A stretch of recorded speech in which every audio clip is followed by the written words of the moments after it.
Capítulo 1 del audiolibro de Byron Katie, Amar lo que es. Unos pocos principios básicos. Lo que más me gusta del trabajo es que te permite entrar en tu interior y descubrir tu propia felicidad. Experimentar lo que ya existe en ti y es inmutable e inamovible. Lo que está siempre presente y siempre esperando. No es necesario ningún maestro. Tú eres el maestro que estabas esperando. Tú eres quien puede poner fin a tu propio sufrimiento. A menudo declaro, no creas en nada de lo que digo. Quiero que descubras lo que es verdad para ti, no para mí. Sin embargo, a muchas personas les ha parecido que los siguientes principios resultan útiles para empezar el trabajo. Advierte cuando tus pensamientos están en desacuerdo con la realidad. Únicamente sufrimos cuando creemos en un pensamiento que está en desacuerdo con lo que es. Cuando la mente está perfectamente clara, lo que es lo que creemos. Si quieres que la realidad sea diferente de lo que es, podrías intentar enseñarle a ladrar a un gato y obtendrías el mismo resultado.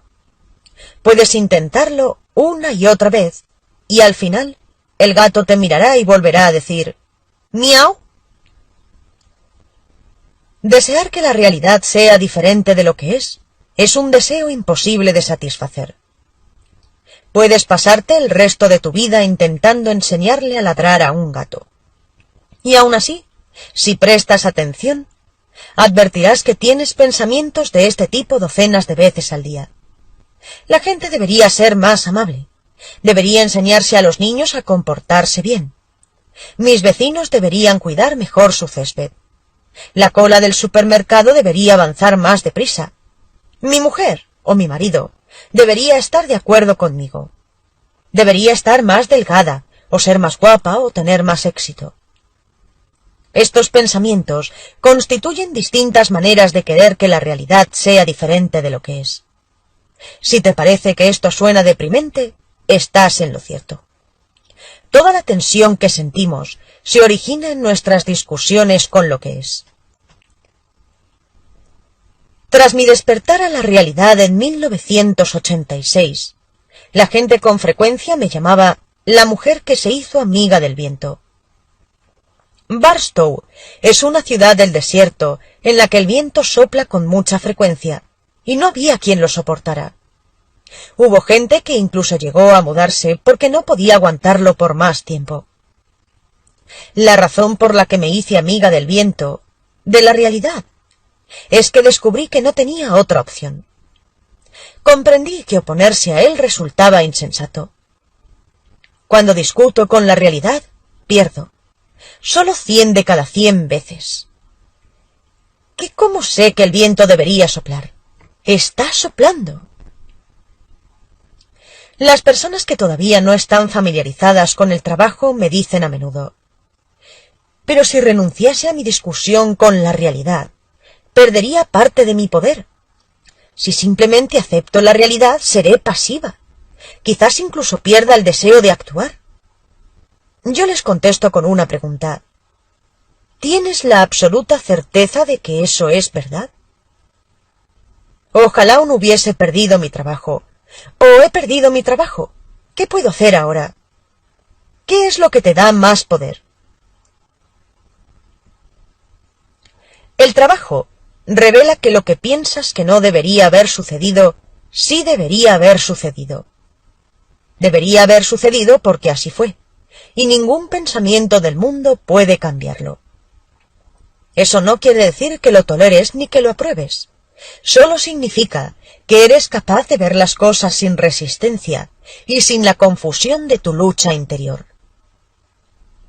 Nadie quiere que sus hijos se enfermen. Nadie quiere ser víctima de un accidente de coche.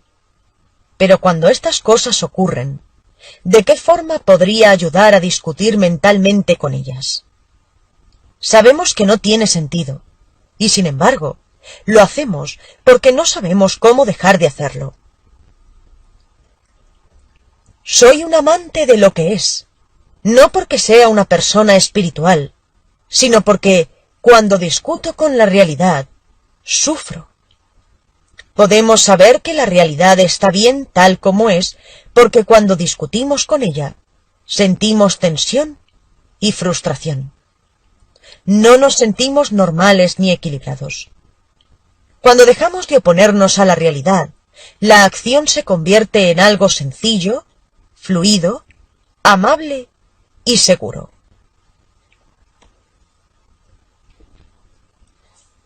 Ocúpate de tus propios asuntos. Solo puedo encontrar 3 tipos de asuntos en los universos: los míos, los tuyos y los de Dios. Para mí, la palabra Dios significa realidad. La realidad es Dios porque gobierna.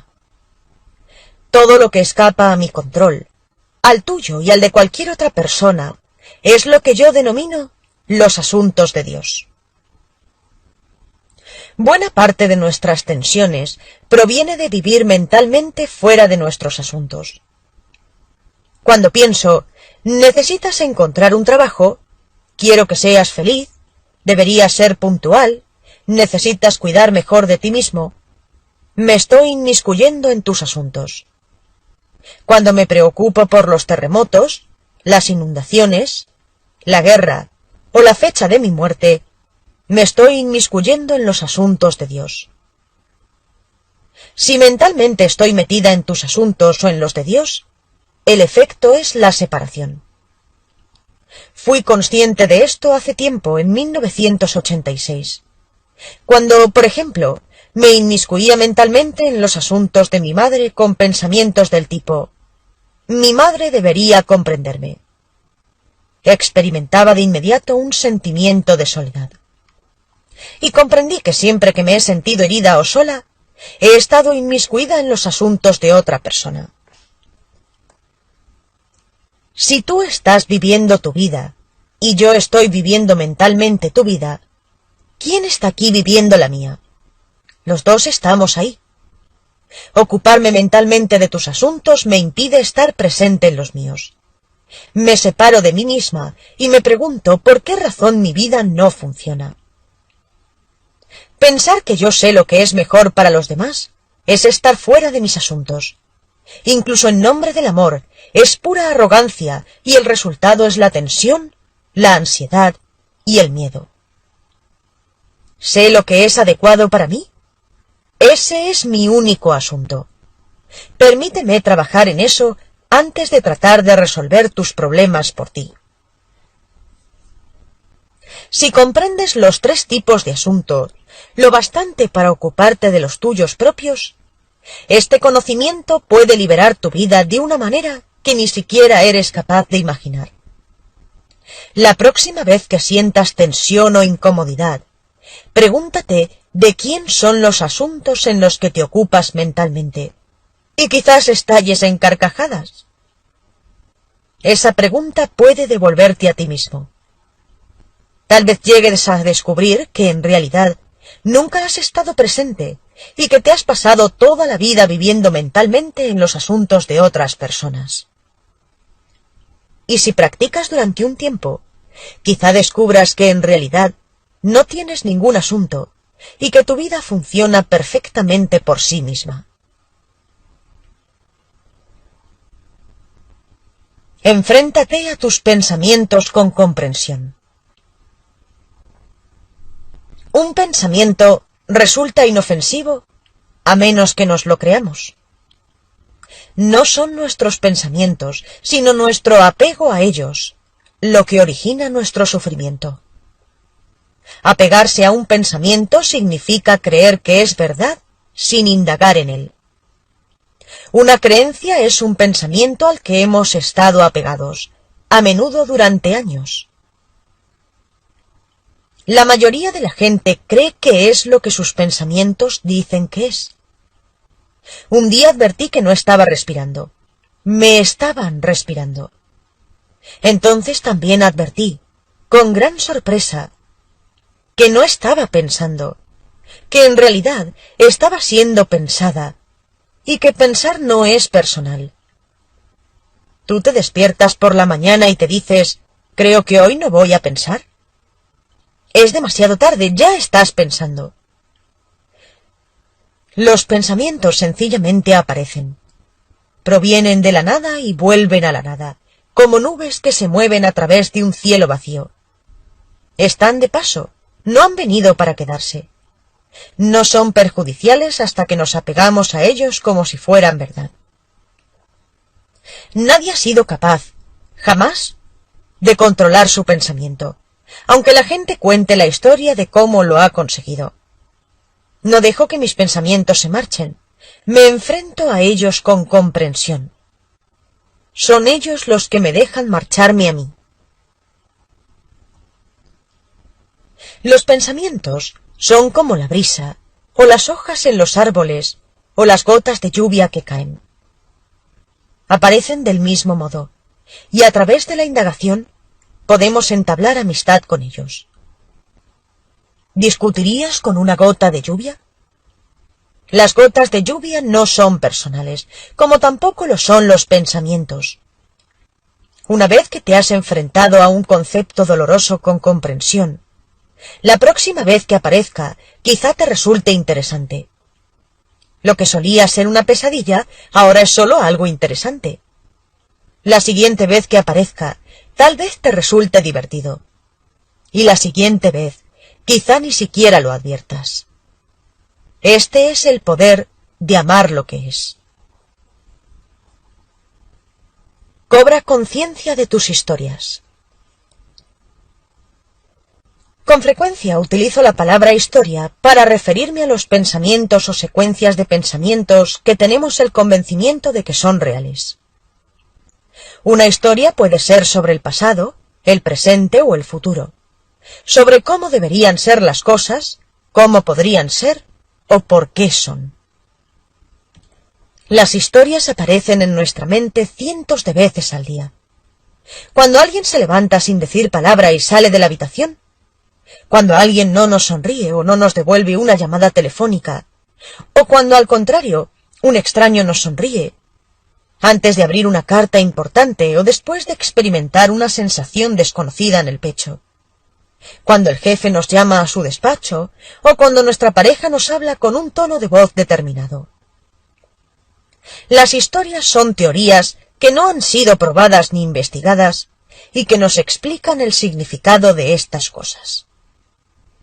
Ni tan siquiera nos damos cuenta de que son solo teorías. Una vez, cuando entré en los servicios de un restaurante que está cerca de mi casa, me crucé con una mujer que salía del único retrete. Nos sonreímos, y al cerrar yo la puerta, empezó a cantar mientras se lavaba las manos. ¡Qué voz más encantadora!, pensé.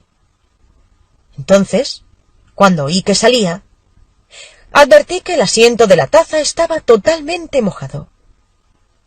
¿Cómo puede ser la gente tan maleducada?, me dije. ¿Y cómo se las ha arreglado para orinar sobre todo el asiento de la taza? ¿Se habrá puesto de pie encima? Entonces pensé que debía de ser un hombre, un travesti que cantaba con voz de falsete en los servicios para mujeres. Se me pasó por la cabeza salir tras ella, él, y hacerle saber que había dejado el asiento de la taza hecho un asco. Entonces tiré de la cadena. El agua desbordó la taza y mojó el asiento. Me puse a reír. En este caso, el curso natural de los acontecimientos fue lo suficientemente amable para desenmascarar mi historia antes de que fuese más allá. Por lo general, no es esto lo que ocurre. Antes de descubrir la indagación, no era capaz de detener esta forma de pensar. Las pequeñas historias engendraban otras mayores, que a su vez engendraban importantes teorías sobre la vida, sobre lo terrible que era y sobre el lugar tan peligroso que era el mundo. Acabé estando tan asustada y deprimida que no me sentía capaz de abandonar mi habitación. Cuando te basas en teorías no investigadas sobre lo que está ocurriendo y ni siquiera eres consciente de ello, te encuentras en lo que yo denomino el sueño. Con frecuencia, el sueño se vuelve perturbador. En ocasiones se convierte incluso en una pesadilla. En momentos como estos, quizá quieras poner a prueba la verdad de tus teorías realizando el trabajo sobre ellas. El trabajo siempre reduce una parte de tu desagradable historia. ¿Quién serías sin ella? ¿En qué medida tu mundo está constituido por historias que no has examinado? No lo sabrás nunca hasta que lo indagues.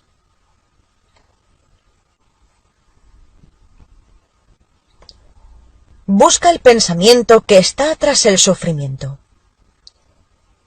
Nunca he experimentado un sentimiento estresante cuyo origen no fuese el apego a un pensamiento falso. Tras cada sentimiento incómodo se esconde un pensamiento que no es verdadero para nosotros. El viento no debería estar soplando. Mi marido debería estar de acuerdo conmigo. Tenemos un pensamiento que discute con la realidad. Experimentamos un sentimiento estresante y después actuamos sobre ese sentimiento, creando todavía más tensión. En lugar de comprender la causa original, un pensamiento, tratamos de transformar nuestros sentimientos estresantes buscando en el exterior. Intentamos cambiar a otra persona o echamos mano del sexo, la comida, el alcohol, las drogas o el dinero a fin de encontrar un confort temporal y la ilusión de tener el control. Es fácil dejarse llevar por un sentimiento abrumador, de modo que resulta útil recordar que cualquier sentimiento estresante es como la alarma compasiva de un despertador que dice: estás atrapado en el sueño. La depresión, el dolor y el miedo son regalos que nos dicen: cariño, examina lo que estás pensando ahora mismo. Estás viviendo una historia que no es verdadera para ti. Atrapados en el sueño, intentamos alterar y manipular el sentimiento estresante buscando fuera de nosotros mismos. Por lo general, cobramos conciencia del sentimiento antes que del pensamiento. Esa es la razón por la que digo que el sentimiento es como una alarma de despertador que te permite saber que hay un pensamiento sobre el cual quizá quieras hacer el trabajo. Investigar un pensamiento falso siempre te conducirá de nuevo a quien realmente eres. Resulta doloroso creer que eres una persona distinta a la que en verdad eres. Vivir cualquier historia que no sea la felicidad. Si pones tu mano en el fuego, ¿es necesario que alguien te diga que la retires? ¿Tienes que decidir? No. Cuando la mano se empieza a quemar, se aleja del fuego. No es necesario que la dirijas, lo hace sola. De la misma manera, una vez que a través de la indagación comprendes que un pensamiento falso está provocando tu sufrimiento, te apartas de él. Antes del pensamiento no sufrías. Con el pensamiento sufres. Cuando reconoces que el pensamiento no es verdad, dejas de sufrir. Así es como funciona el trabajo. Es cómo reacciono cuando tengo ese pensamiento. La mano en el fuego. ¿Quién sería sin él? Me aparto de las llamas. Examinemos el pensamiento. Sentimos nuestra mano en el fuego y naturalmente volvemos a la posición original. No es necesario que nos lo digan. La próxima vez que aparezca el pensamiento, la mente se apartará automáticamente del fuego. El trabajo nos invita a cobrar conciencia de la causa y el efecto interiores. Una vez que lo reconocemos, todo nuestro sufrimiento empieza a desenmarañarse por sí solo.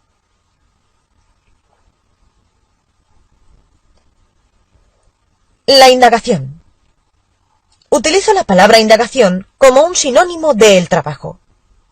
Indagar o investigar es someter a un pensamiento o una historia a la prueba de las 4 preguntas y la inversión, que explico con detalle en el próximo capítulo. La indagación es un procedimiento para poner fin a la confusión y experimentar la paz interior, incluso en un mundo donde existe un caos aparente. Por encima de todo, consiste en comprender que todas las respuestas que necesitamos están siempre a nuestra disposición en nuestro interior. La indagación es más que una técnica.